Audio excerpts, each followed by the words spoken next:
It's all downhill from here. So we're gonna be scientific nerds today. We're gonna be nerds because I'm a nerd. I'm a food nerd. I love reading about food and science and how it works. And if you like that kind of stuff, there's a fantastic book out. It's called On Food and Cooking: The Science and Lore of the Kitchen by Harold McGee. ISBN number 978-402-6397-01. Available at Amazon Prime. I don't know. But that book is the book to get on food science, how things work. And it's written for us, like normal people, not for like sciencey people. For like average reader, that's really, you can understand it. It was my pillow for 10 years. I fell asleep to that book every night. At least. So what we're going to talk about, two things. One is sous vide cooking, which is kind of it's been around since the 80s, but really used in more and more use in the last 10 years. And I know that it's now finally made it to mainstream because, how do I know that? Because it's available at Target. That's how you know. That's how you know if things are mainstream or not. So you can go to Target after class today and buy an immersion circulator. Okay? So it's like 80 bucks, 100 bucks. This is 1,000, but this is a pro machine. If you have the resources, highly recommend that one. This one. With my $1,000 that I was in my pocket. Yeah, I mean if you have it. I don't. Okay, so sous vide. That's how you spell it. Sous vide. It means, sous means under, and vide means pressure, or vacuum. Yep, David Bowie invented this technique, or Queen. Or both of them? Both of them. They invented it?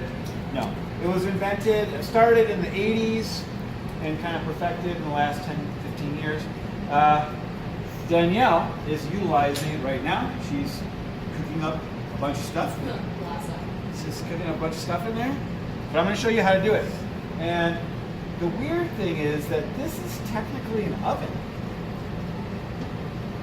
Weird. Right? So where in this oven, we heat up the air. Right? We use the air currents. And here we use water. Which one's more precise? That's right, the water. $10,000. Right? Yeah. Like, how does this differ from So none of the product touches the water ever. And that's another advantage that we'll go into. Yeah, you're thinking about it. Right? So here, if I take a pork shoulder out of the refrigerator, what temperature is it? 34 years? 34 degrees. And then I put it in a 425 degree oven. We call that a high delta T. High change in temperature from 37 degrees to 425 degrees. Very high temperature. And low delta T is the way you want to cook proteins. I think we talked about that a little bit when we talked about the towel. Remember we twisted the towel while the water came out? Well, that's when you cook meats at very high temperatures for a long time. It rings all the protein fibers tight and all the juice falls out. So if you cook low delta T, where you're stepping up the product slowly, and you can do that in this oven. You can cook low delta T in here. It has a computer function where you can do that. Where the thermometer detects that the pork shoulder is 37 degrees, it'll set the oven at 100 degrees. When the pork shoulder gets to 50, the oven goes to 150. And it just kind of walks it up slowly like that, so that the change, that gap is not really high. It's a low change in temperature. And that will twist those proteins much more delicately so that you can stop where it's all really just unctuous and juicy still. That's the whole point of low delta T cooking. Well, with this, it's even one step better because it's, what do we have it set at? 185 degrees. 185. What temperature is it? 185. It's very consistent. Right? It is precision. This is a $1,000 heater, bless you, thermometer, and pump. So it circulates the water. That's an important feature that you need to have. Because if it's just here, it'll be hot here and colder out here all the time. So it has a little pump down there, and you can see the water moving. Yeah, I see it moving at the top right there. Yep, it's moving all around. It's constantly moving the whole time. So that is basically an oven, and I'm going to show you some cool features of this, why you need to know about this technique. How many of you are food and beverage folks? Would like to work in a restaurant or a kitchen? So, how many of you are event planners and plan one of weddings and things like that? Catering events? You have to know about this. If you're at all connected with food, and you will be, right? Pretty darn sure, at some point in your life you'll get into this. The health profession. Where's our health one? This is your revolution for cooking in hospitals and for sports. Okay, this is your revolution. I don't know that they're fully doing this yet. So if you want to write a cookbook together, let me know. If I just took these carrots and put them in the water, and I could put a little salt in the water and some aromatics in the water, there's an exchange going on, right? Some of the nutrients from the carrot are going into the water, and some of the water is going inside the carrots. There's always this exchange. There's no exchange in here this way. So you don't lose anything. No nutrients are lost through diffusion in the water. You still get the degradation from cooking, the breakdown of nutrients that way, but otherwise no. So, I think it'll be easier to start with how it works. So you have these special bags. These are not your average like Ziploc bags. These are specially designed to be safe, BPA free, BP, all that free of chemicals. They're also rated to about 295 degrees. So this bag can go up to 295 degrees, no problem. And they are single use. That's one of the downsides, is that it does generate some waste. But let me show you how we use it. So I'm going to take a little bit of butter.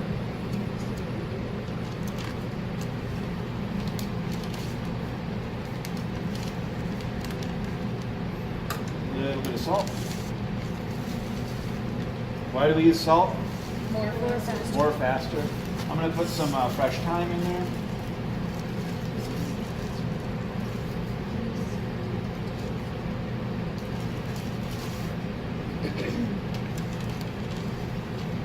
And you hold that bag open real quick.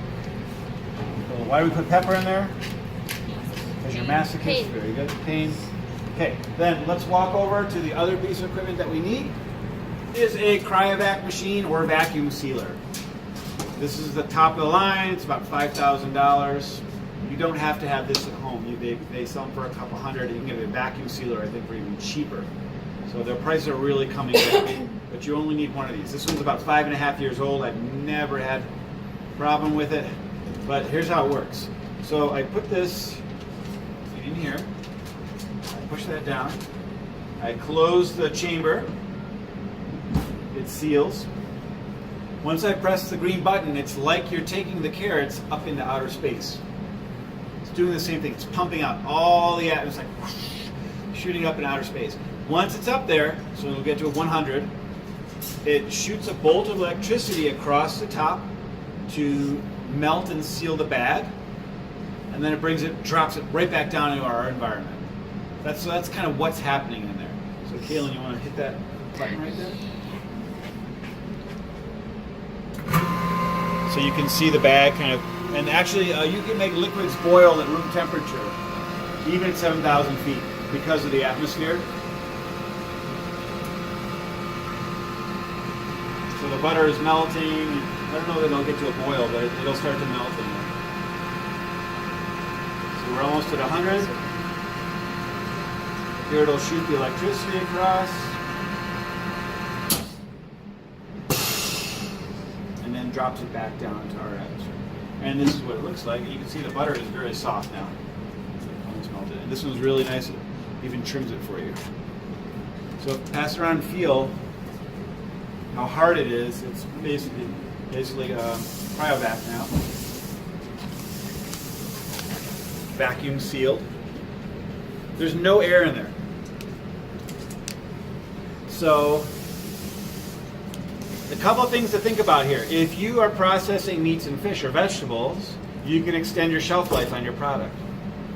For fish, it's 3 to 4 days. For meats, it's 7 days I can add on to my shelf life. That is huge, huge advantage of having this. So if you have a meat processing area in your kitchen, you do it all safely, and you pack it up, and you cryovac everything. There's no oxygen in there. If you remember from 240, Fat Tom, food, acid, time, temperature, oxygen, moisture, we're removing the oxygen, therefore the bacteria cannot thrive. Except which ones? Which bacteria in particular are we concerned about with doing this technique? There's one that lives anaerobically that is toxic. Anybody remember it? It's a really fine detail. It's botulism. Botulism will kill you. There's no joke. It's odorless, it's colorless, and what you need to do is your chef, whoever you hire for this, needs to be certified in how to cook sous vide. So that is important. If you're going to do banquets or anything, get them certified because it's another added value piece. The other thing I would implement if you did this, especially in a hospital setting, is to have a HACCP plan. Okay? HACCP, if you don't remember, is Hazard Analysis Critical Control Point, and it's the system that NASA invented to ensure that the astronauts were safe when they're up in space. So they don't get disease that would cause them to have to come all the way back down. Well, how awful. Millions of dollars, and then they get a stomachache flu or something. So HACCP is your friend for a lot of this stuff. And simple HACCP. It's not like crazy hard to do. Okay? So we want to be mindful of time temperature abuse and cross-contamination issues. But it can, if you use it properly, it's really easy. Okay? All right, let's head back to the emergency. And this is how you cook sous vide.